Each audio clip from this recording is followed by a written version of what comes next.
Buenas jóvenes, como se los prometí en clase, la idea de este video es resumirles la temática que va a entrar al segundo parcial.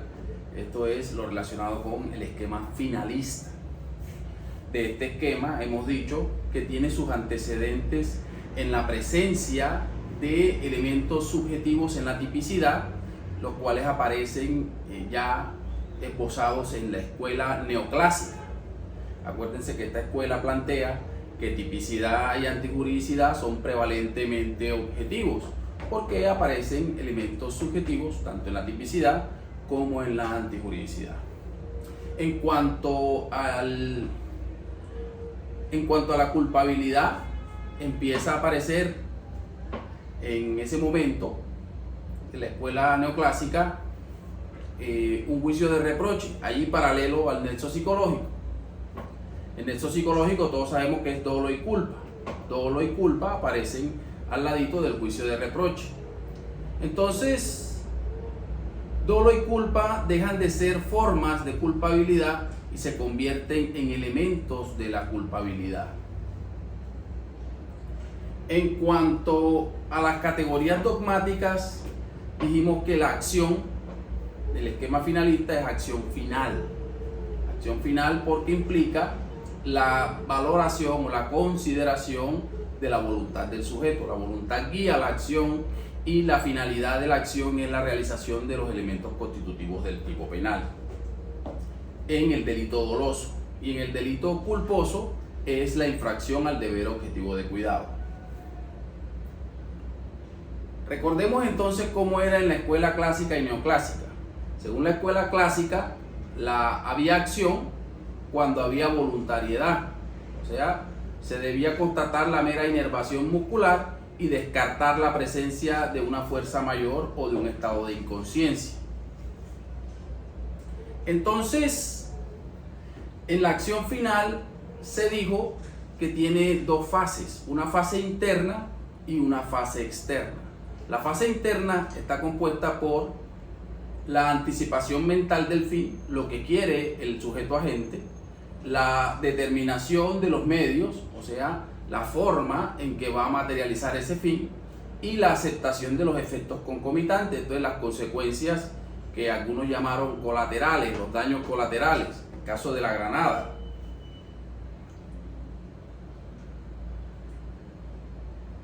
Y la fase externa está conformada por la realización en el mundo exterior, tal y como lo habían planteado las escuelas causalistas, ¿sí?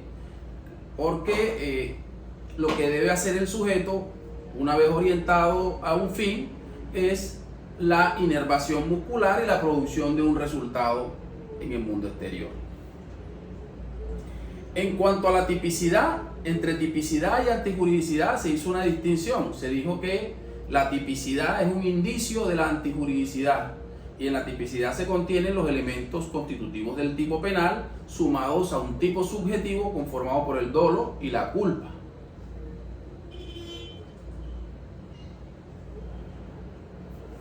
Entonces hay antijuridicidad según la escuela finalista cuando se realiza la conducta típica y no hay presencia o concurrencia de ninguna causal de justificación.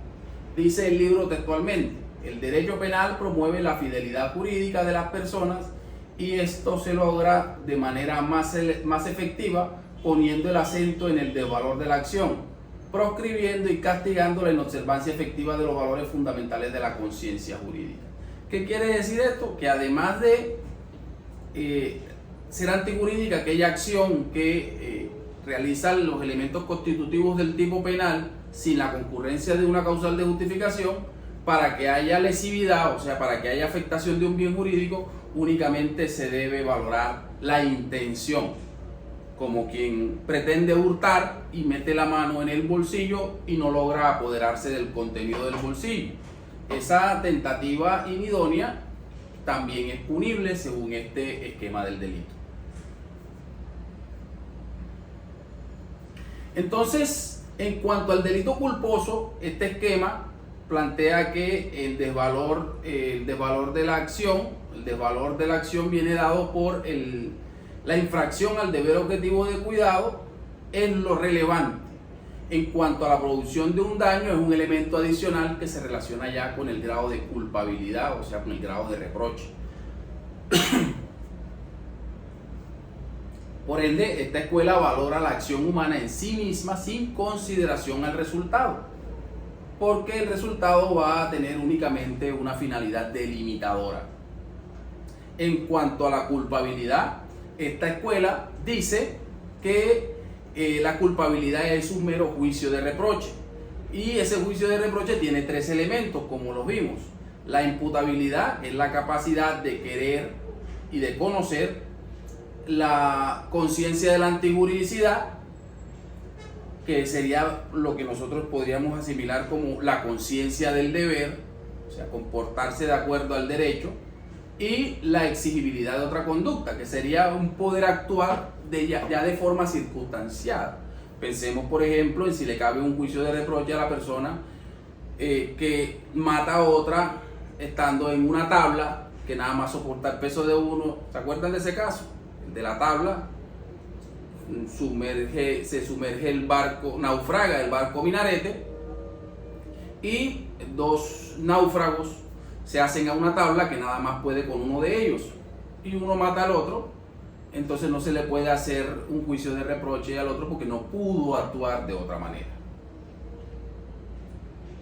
Con respecto de la culpabilidad, ¿se acuerdan de las teorías del dolo, la teoría de la culpabilidad? Bueno, la teoría del dolo opera, como bien vimos, en la teoría clásica y neoclásica. Según esta, la conciencia de la antijuridicidad hace parte del dolo, por ende el dolo es un dolo valorado, y eso va a tener consecuencias para el error.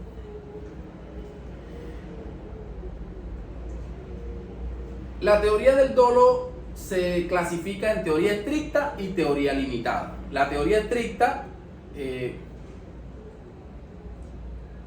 nos exige un dolo actual, ¿sí? Un dolo actual.